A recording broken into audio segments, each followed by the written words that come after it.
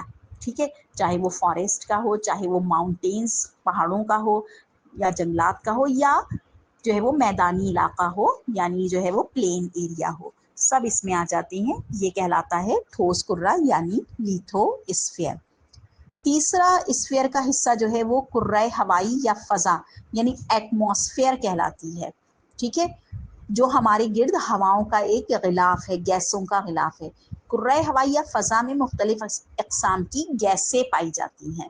یہاں کوئی واٹر نہیں ہے, یہاں کوئی لینڈ نہیں ہے, یعنی خشکی اور پانی نہیں بلکہ گیسیں موجود ہیں. ٹھیک ہے, جو ہمارے ارد گرد ہوا ہے, ہوا کا غلاف, اور اس سے اوپر جتنی بھی گیسز ہیں, نائٹروجن, آکسیجن, سلفر, کاربن ڈائی آکسائڈ, واٹر, جتنی بھی گیسز ہیں, ٹھیک ہے, یہ سب جو ہے وہ کیا کہلاتی ہیں؟ کرۂ ہوائی یا فضا. تو بیٹے بایو اسفیئر کو ہم نے کتنے گروپ میں تقسیم کیا؟ 3 گروپس میں, ہائیڈرو اسفیئر, لیتھو اسفیئر اور ایٹماسفیئر. ٹھیک ہے, اور بایو اسفیئر ہے کیا بذات خود؟ یہ تمام کمیونٹیز اور ایکو سسٹم جہاں موجود ہیں، یعنی جہاں جہاں کرۂ ارض پہ زندگی موجود ہے، وہ تمام علاقے بایو اسفیئر کہلاتے ہیں. ٹھیک ہے. اس کے بعد جو ہے وہ ایٹماسفیئر یعنی کرۂ ہوائی کو جو ہے وہ ایکسپلین کیا گیا ہے. اس کو نیکسٹ میں بتاتے ہیں. جی نیکسٹ ٹاپک ہے ہمارا کمپوزیشن آف ایٹماسفیئر یعنی کرۂ ہوائی کی ترکیب. یعنی اس میں ترکیب سے مراد یہ ہوتا ہے کہ کیا کیا چیزیں کرۂ ہوائی میں پائی جاتی ہیں. جیسے میں نے ابھی آپ کو بتایا کہ اصل میں کرۂ ہوائی یا ایٹماسفیئر جو ہے وہ گیسز کا مکسچر ہے. ٹھیک ہے. تو اس میں بہت ساری گیسز شامل ہوتی ہیں. اچھا تقریباً 78% نائٹروجن ہوتی ہے اور 21% آکسیجن. اور بھی بہت ساری گیسز ہیں لیکن وہ مائنر کوانٹٹی میں ہیں. باقی جو حصہ ہے وہ 1% آبی بخارات یعنی واٹر ویپرز ہوتے ہیں. اور جو معمولی مقدار میں گیسیں پائی جاتی ہیں نا، ان میں کاربن ڈائی آکسائڈ ہے، ہائیڈروجن ہے، آرگان ہے، ہیلیم ہے اور اوزون وغیرہ ہیں. ٹھیک ہے.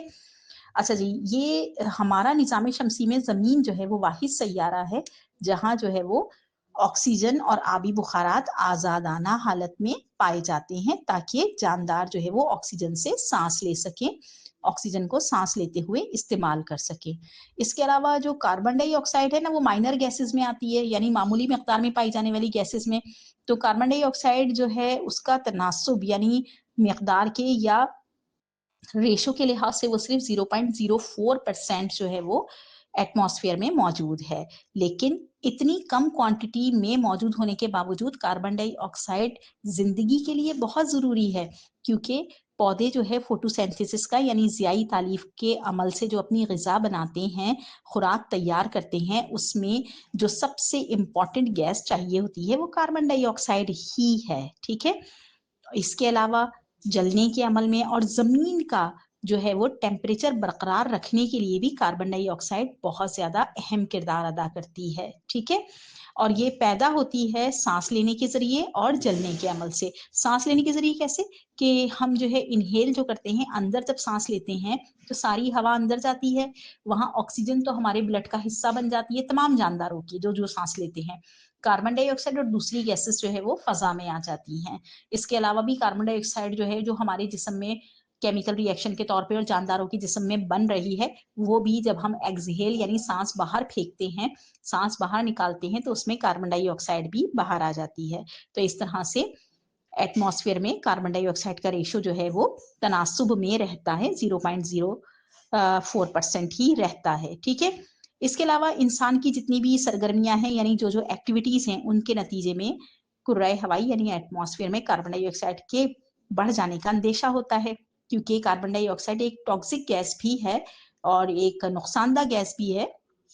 اور یہ بہت ساری ہماری جو ہے وہ ایکٹیویٹیز کی وجہ سے، جیسے ہمارے اپلائنسز ہیں جو ہم استعمال کرتے ہیں، گھروں میں بھی استعمال ہو رہے ہیں، الیکٹرانک اپلائنسز ہیں، ان سے بھی خارج ہو رہی ہوتی ہے. ریفریجریٹر وغیرہ ہے ہمارا، اور فریج وغیرہ ہے ہمارا، ایئر کنڈیشنر ہیں اور دوسرے کچن کے اپلائنسز ہیں، ان سے کاربن ڈائی آکسائڈ کے ساتھ ساتھ دوسری بھی ٹاکسک گیسز خارج ہو رہی ہوتی ہیں. اس کے علاوہ جو انڈسٹریز ہیں ان سے جو دھواں نکل رہا ہے، ٹھیک ہے، صنعت کار جو صنعتیں لگاتے ہیں، فیکٹریز وغیرہ ہوتی ہیں، ان سے نکلنے والے دھوئیں میں بھی جو ہے وہ کاربن ڈائی آکسائڈ کی بڑی مقدار شامل ہوتی ہے. تو کاربن ڈائی آکسائڈ فضا میں زیادہ ہونے کا اندیشہ ہوتا ہے، جس کی وجہ سے، جس کو ہم آلودگی یا پالوشن کہتے ہیں. ہر گیس کرۂ ہوائی میں جو ہے وہ ایک خاص ترکیب سے موجود ہے اور اسے برقرار رہنا چاہیے تاکہ توازن قائم رہے. اگر وہ کم ہو جائے یا زیادہ ہو جائے تو زندگی پر اس کے برے اثرات مرتب ہوتے ہیں، چاہے وہ پودوں کی زندگی ہو، چاہے وہ جانوروں کی زندگی ہو، یا وہ انسانوں کی زندگی ہو. ٹھیک ہے. یہ تھی کیمیکل کمپوزیشن یا کمپوزیشن آف ایٹماسفیئر یعنی کرۂ ہوائی کی ترکیب. یعنی اس میں گیسز موجود ہیں اور 1% آبی بخارات ہیں اور 78% نائٹروجن ہے، 21% آکسیجن ہے، باقی میں معمولی مقدار میں کاربن ڈائی آکسائڈ، ہائیڈروجن، آرگن، ہیلیم اور اوزون وغیرہ شامل ہیں. ٹھیک ہے.